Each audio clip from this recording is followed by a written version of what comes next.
Hello everyone, welcome back to Shivi studyship. और हम पढ़ रहे हैं हिस्ट्री ऑफ मेडिवल इंडिया, जिसे लिखा है सतीश चंद्रा जी ने। आज हम कवर करने वाले हैं चैप्टर 9 का पार्ट 6, जिसमें हम डिस्कस करेंगे पुर्तगीज़ और उनके ट्रेड के बारे में और उसके क्या इम्पैक्ट हमें भारत पर देखने के लिए मिलते हैं। ठीक है, अगर आप चैनल पर पहली बार आए हैं तो प्लीज़ चैनल को सब्सक्राइब कर लीजिएगा और वीडियो अगर अच्छी लगे तो वीडियो को लाइक कर देना। आप चाहे तो मेरे टेलीग्राम ग्रुप से भी जुड़ सकते हैं, वहाँ पर आपको सभी नोटिफिकेशन बिल्कुल टाइम पर मिलेंगे। अब हम चलते हैं हमारे चैप्टर की तरफ। आज का हमारा टॉपिक होने वाला है Portuguese impact on the Indian trade, society and politics. इससे पहले हमने पुर्तगीज के बारे में काफ़ी कुछ देखा था कि किस तरह से वो भारत में आते हैं और धीरे धीरे करके वो कैसे यहाँ पर अपने फोर्ट्स बनाते हैं और फिर पूरा जो इतना इंडियन ओशियन है उसको अपने कंट्रोल में ले लेते हैं। ठीक है, और ना केवल उनके जो भारत में जो रूलर्स थे उनके साथ नहीं बनती थी, बल्कि जो आसपास के जो और ट्रेडर्स थे जिनका भारत के साथ बहुत अच्छा रिलेशन था, बहुत पहले से वो ट्रेड करते आ रहे थे, उनके साथ भी उनकी कोई बहुत अच्छे रिलेशन नहीं थे। ठीक है, अब यहाँ पर हम देखेंगे पुर्तगीज का क्या इम्पैक्ट पड़ा इंडिया की ट्रेड पर, उसकी सोसाइटी पर, उसके पॉलिटिक्स में। ठीक है, from the beginning the Portuguese could neither adequately police the vast expanse of the Indian Ocean nor control the trade or the traders here. All that they could try to do was to monopolize certain goods, tax the other. देखिए, शुरुआत में जब वो आते हैं तो शांति से रहते हैं, लेकिन धीरे धीरे जब वो देखते हैं कि यहाँ से तो उनको बहुत मुनाफा हो रहा है, ऊपर से यहाँ पर जो पहले से जो ट्रेडर्स थे वो ज़्यादातर जो अरब, ईरान है ना, इन कंट्रीज से बिलोंग करते थे और वो सब मुस्लिम थे। और जो ये पुर्तगीज़ थे ये क्रिश्चियनिटी फॉलो करते थे, तो इनकी और उनकी कुछ खास जमती नहीं थी, ये मान लीजिए बिल्कुल बनती ही नहीं थी। तो पुर्तगीज़ बिल्कुल नहीं चाहते थे कि उनके साथ भी भारत का ट्रेड चले। वो नहीं चाहते थे कि वो वहाँ पर जो अरब हैं वो वहाँ से कुछ खरीदे भारत से और फिर यूरोप में जाके उसको महंगे दामों में बेचे, क्योंकि ये हमें रास्ता तक तो देते नहीं थे भारत में आने के लिए, इसलिए तो इन्हें अलग से रूट खोजना पड़ा। तो इसीलिए इनके बीच में बनती नहीं थी। जब ये भारत में यहाँ आते हैं और इनको देखते हैं कि यहाँ से जो ये सामान लेकर जब यूरोप में बेचते हैं तो इनको बहुत ज़्यादा फ़ायदा होता है, तो इनका मेन मोटिव अब क्या बन गया कि यहाँ भारत में हमें क्या करनी है, हमें कुछ चीज़ों पर तो मोनोपोली करनी है कि ये चीज़ें सिर्फ हम ही खरीदेंगे और हम ही बेचेंगे। ठीक है, the traders in paper, arms. ठीक है, अब ये जो चीज़ें थी जैसे कि पेपर हो गया, ठीक है, और जो यहाँ से जो आर्म्स वगैरह थी, वॉर हॉर्सेस थे, ये चाहते थे कि उस पर क्या हो जाए, जो पुर्तगीज़ है उनकी रॉयल मोनोपोली हो जाए, बाकी कोई उनको ना खरीद सके। Not nation, not even Portuguese private trader. यहाँ तक कि ये तो ये भी नहीं चाहते थे जो पुर्तगीज़ थे कि जैसे कि जो पुर्तगाल से दो तरह के लोग आ रहे थे ट्रेड करने, एक तो वो जो गवर्नमेंट की परमिशन से आ रहे थे, एक वो थे जो प्राइवेट थे। तो ये जो गवर्नमेंट वाले थे ये बिल्कुल नहीं चाहते थे कि जो प्राइवेट पुर्तगीज़ ट्रेडर है ये भी कुछ यहाँ से खरीदे और जाए यहाँ पर। ठीक है, तो ये इनके भी खिलाफ थे। Ships engaged in the trade of other commodities has to take permit from the Portuguese officials। ठीक है, तो ये चाहते थे कि जो भी शिप्स इंगेज हो रहे हैं ट्रेड में, उन्हें अगर इंडियन ओशन में से निकलना है तो उन्हें किसकी परमिशन लेनी होगी, जो पुर्तगीज ऑफिसर्स हैं, क्योंकि पूरा इंडियन जो ओशन था वो तो इन्हीं कंट्रोल में था। The Portuguese also attempt to force all ships going to the east or to Africa to pass by Goa and pay custom duty there। इन्होंने कहा कि अगर कोई भी शिप, ठीक है, ईस्ट साइड जा रहा है या फिर अफ्रीका जा रहा है गोवा से निकलते हुए, गोवा से निकल के हुए, तो क्या करना पड़ेगा, उसे कस्टम ड्यूटी देनी पड़ेगी। जबकि इन्हें कस्टम जो ड्यूटी है वो देने का क्या मतलब बनता है, ये भारत के तो कोई नागरिक थे नहीं ना, इंडियन ओशन पूरा इन्होंने खरीद लिया था, ना गोवा इन्होंने पूरा खरीद लिया था, लेकिन इन्होंने अपना कंट्रोल वहाँ पर इतनी अच्छी तरीके से इस्टेब्लिश कर लिया था। और ये है कि अगर लोग नहीं मान रहे हैं तो ये हाथापाई पर उतर आते थे। तो इसीलिए इस तरह से ये चीज़ें कर रहे थे और इसीलिए जो बाकी जो लोग थे, जो बाकी ट्रेडर्स थे, वो उनको पुर्तगीज़ को पसंद नहीं करते थे इनकी इन्हीं हरकतों की वजह से।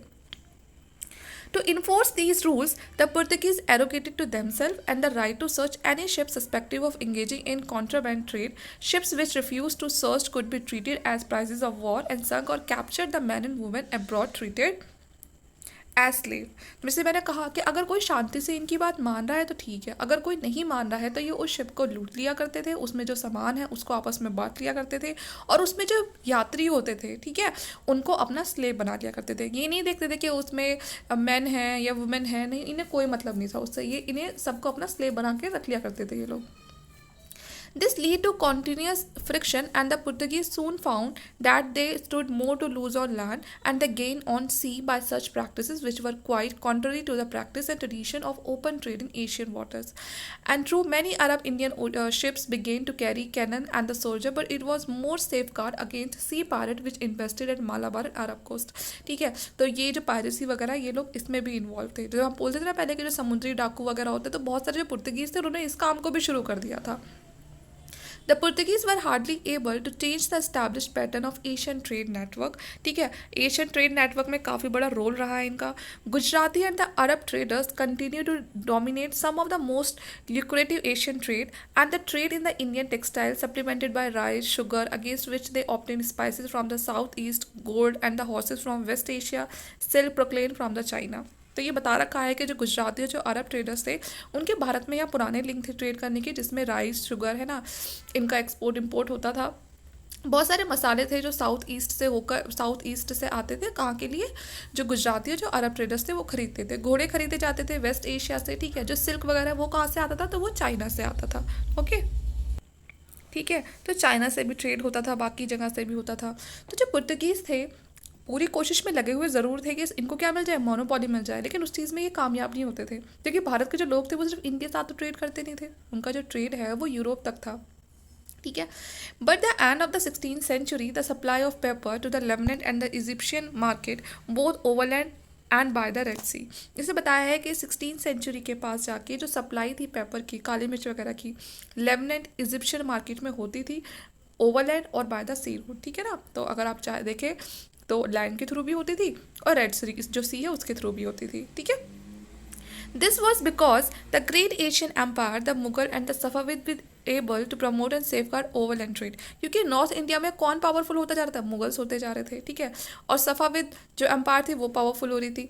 ठीक है, तो यहाँ उनके अच्छे ट्रेड लिंक थे, और जो पुर्तगीज थे वो भी इतने भी पावरफुल नहीं थे कि इन दो बड़ी बड़ी एम्पायर को टक्कर दे सके या इनसे दुश्मनी मोल ले सकें। ठीक है,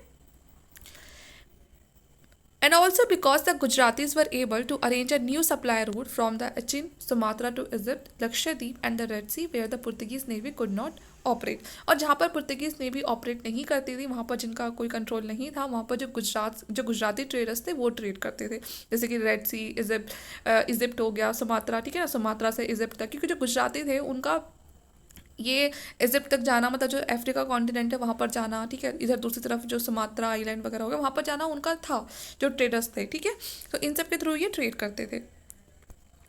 Nor were the Portuguese able to develop Goa as a dominant center of the Asian trade, eclipsing Cambay and the later Surat in Gujarat. जो पुर्तगीज थे लेकिन वो पूरी कोशिश में थे कि वो क्या करें, गोवा में भी अपने फोर्ट्स को डेवलप कर लें, है ना, जिससे उनका एशियन ट्रेड अच्छा रहे। ठीक है, सूरत में कर लें, है।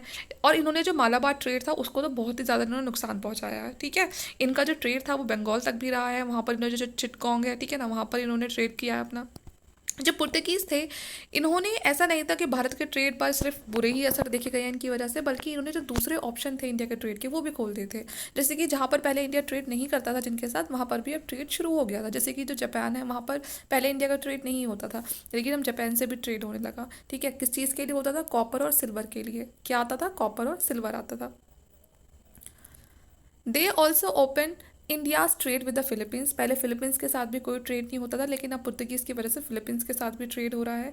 From the Philippines the Portuguese carried Indian textile to South America and brought back silver to exchange. इसे बताया है कि फिलीपींस से जो पुर्तगीज थे वो क्या लेकर आते थे, the Portuguese carry Indian textile to South America. जो इंडियन टेक्सटाइल है वो साउथ अमेरिका में लेके जाते थे, और बदले में वहाँ से क्या लाते थे, सिल्वर लाते थे एक्सचेंज में। ठीक है, they demonstrated how naval power could be used to harass and hamper the trade even of such as well country as India and also open new lines of trade। इसमें कहा है कि देखिए जो भारत था वो अपने ट्रेड के लिए पहले से ही बहुत मशहूर था, तो उसमें ये कहा है कि जिस तरह से इनकी नेवल पावर ने इंडिया के ट्रेड को हैरेस किया है, उसको अगर नुकसान पहुंचाया है, तो दूसरे और नए जो ट्रेड रूट्स थे उनको भी ओपन करा। ओके, कि जहाँ से पहले ट्रेड नहीं होता था वहाँ पर अब ट्रेड होना शुरू हो गया था उन देशों के साथ भी। The Portuguese could not act as a bridge for transmitting to India the science technology which had grown in Europe since the Renaissance, and this was partially because Portuguese were themselves not as deeply affected by the Renaissance as Italy and North Europe. And later, with the growth of Catholic religious reaction led by the Jews, they even set their face against the new science. They did, however, help to transmit a number of agricultural products from Central America such as potato, tobacco, maize, peanut etcetera. देखिए जो भी Europe में चल रहा था या जो भी पुर्तगाली थे जो भी वो सीख रहे थे, ठीक है, तो उसका कहीं ना कहीं एक हमें जो असर है वो भारत में देखने के लिए मिलता है। और यहाँ पर इन्होंने जब ये किसी दूसरे देश में जाते थे वहाँ से कुछ सीखते थे तो उन चीज़ों को इन्होंने यहाँ पर भी इंट्रोड्यूस किया है, जैसे कि पोटैटो, टोबैको, मेज़, पीनट, ये सब कहाँ के प्रोडक्ट अगर हम देखें तो सेंट्रल अमेरिका के थे, लेकिन बाद में चल के ये भारत में भी काफ़ी ज़्यादा फैले, ठीक है। The defeat of Vijayanagar at Banihatti in 1565 emboldened the Deccani state to make concerted effort to dislodge the Portuguese from the Deccan coast. So long as Vijayanagar had threatened Bijapur in the south, peace with Portuguese was essential since they controlled the horse trade and hostilities with them would have meant a diversion of trade in favor of Vijayanagar. ठीक है, तो यहाँ पर अब क्या बताया गया है कि जब विजयनगर की डिफीट होती है 1565 में, तो जो डेक्कनी स्टेट था वहाँ पर बहुत सारे जो छोटे छोटे एम्पायर, जैसे हमें सबको पता है कि वहाँ पर छोटे छोटे जो एम्पायर है वो अपने आप को इंडिपेंडेंट कर देते हैं, सबकी को लगता है कि उनकी पावर बढ़ गई। अभी तक ये छोटे छोटे जो एम्पायर थे ये विजयनगर से बड़े डर के रहते थे, जैसा वो बोलता था वैसे ही चलते थे, लेकिन अभी अपने आप को इंडिपेंडेंट समझेंगे, ठीक है। और ये क्या चाहते थे, सबसे पहले तो पुर्तगीज़ की जो पावर बढ़ रही थी उसको हटाना चाहते थे। पहले जो पुर्तगीज़ थे उनके अच्छे रिलेशन होते हैं विजयनगर एम्पायर के साथ, क्योंकि वो उनको ट्रेड वगैरह में काफ़ी मदद करते थे और जिससे दोनों का काम सही चल रहा था। लेकिन जैसे ही विजयनगर एम्पायर डिसइंटीग्रेट होता है तो खतरा बढ़ जाता है पुर्तगीज़ के लिए, क्योंकि अब पुर्तगीज़ के साथ कोई पीस बना के नहीं रखना चाहता था। 1570 में जो अली आदिल शाह होते हैं सुल्तान ऑफ बीजापुर, ठीक है, ये एक एग्रीमेंट में आते हैं किसके साथ, सुल्तान ऑफ अहमदनगर, ठीक है। The Zamorin of Calicut would also drawn into the alliance, और ये अपने साथ किसको कर लेते हैं, जो जमोरियन होता है कैलिकट में उसको भी अपने साथ कर लेते हैं। कौन कौन आ गया एग्रीमेंट में, एग्रीमेंट में कौन कौन है, एक तो अली आदिल शाह जो सुल्तान ऑफ बीजापुर है, ठीक है, दूसरा कौन है सुल्तान ऑफ अहमदनगर, और तीसरा जमोरियन ऑफ कैलिकट। ये तीनों एक अलायंस में आ जाते हैं और क्या डिसाइड करते हैं कि जो पुर्तगीज़ है उन पर हमें अटैक करना है और उनकी जो पोजीशन है हमें खुद उस पर डोमिनेट करना है। Adil Shah personally lead the attack against the Goa while Nizam Shah siege Chaul but once again the Portuguese defence, ठीक है। तो पूरी कोशिश करते हैं ये उनको घेरने की, उनको हराने की, लेकिन उसके बाद भी जो पुर्तगीज़ है वो अपने डिफेंस में, मतलब वो पूरा तो वो तो खुद से बड़े तैयार होकर रहते थे, उनको तो पता था किसी से बना के तो वो रखते नहीं है, इसलिए अपनी आर्मी को, नेवी को बहुत ज़्यादा स्ट्रांग रखते थे वो, और इसी वजह से वो यहाँ पर एक अच्छे खासे इनको टक्कर देते हैं। जैसा इन लोगों ने सोचा था सबने, ऐसा कुछ भी पुर्तगीज़ के साथ ये लोग नहीं कर पाते हैं। Thus the Portuguese remain master of the Indian seas and of the Deccan coast, और इस तरह से जो पुर्तगीज़ थे वो फिर से इंडियन सी है ना, जो इंडियन सीज थी उसके एक मास्टर, फिर से ये चीज़ प्रूव हो जाती है कि अभी भी जो इंडियन सी है उसके जो मास्टर है वो कौन है, वो पुर्तगीज़ ही हैं। और जो डेक्कन कोस्ट है वहाँ के मास्टर भी कौन है, वो भी पुर्तगीज़ ही हैं, क्योंकि ये सब यही सोचते हैं ना कि अब विजयनगर एम्पायर तो ख़त्म हो गया, जो थोड़ा बहुत सपोर्ट था एक पीस बना के रखने का, है ना, वो भी चला गया अब तो अब हम किस पे, पुर्तगीज़ पर अटैक कर सकते हैं। और इसीलिए ये तीनों मिल जाते हैं, अहमदनगर के सुल्तान, अली आदिल शाह और जमोरियन, लेकिन ये तीनों मिलके भी पुर्तगीज़ को नहीं हरा पाते हैं, ठीक है। तो यहाँ से कहीं ना कहीं जो पुर्तगीज़ है उनकी पावर और उन्हें मतलब उन्हें समझ में आ जाएगा कि वो कितने पावरफुल है। ओके यहाँ पे कहीं ना कहीं उनकी जो पावर है वो हमें बढ़ती हुई दिखाई देगी। तो इस चैप्टर में इतना ही था कि यहाँ पर आपने देख लिया कि जो पुर्तगीज़ हैं उनकी क्या इम्पैक्ट रहा ट्रेड पर, ठीक है। अब हम मिलते हैं हमारे नेक्स्ट चैप्टर में, chapter number 10, struggle for the empire in North India, ठीक है। अगला जो चैप्टर है काफ़ी इंटरेस्टेड रहेगा और आप थोड़ा इससे रिलेट भी कर पाएंगे। आज की वीडियो शायद मैं आपको अच्छे से ना समझ पाई हूँ क्योंकि थोड़ा सा मुझे माउथ इन्फेक्शन हो रहा है, तो इसलिए इतने अच्छे से मैं नहीं बोल पा रही हूँ। ओके अगर आपको फिर भी लगता है कि वीडियो में आपको कुछ समझ आया है, आपके लिए हेल्पफुल रही है, तो प्लीज़ वीडियो को लाइक करना और चैनल को सब्सक्राइब कर लेना। Thank you.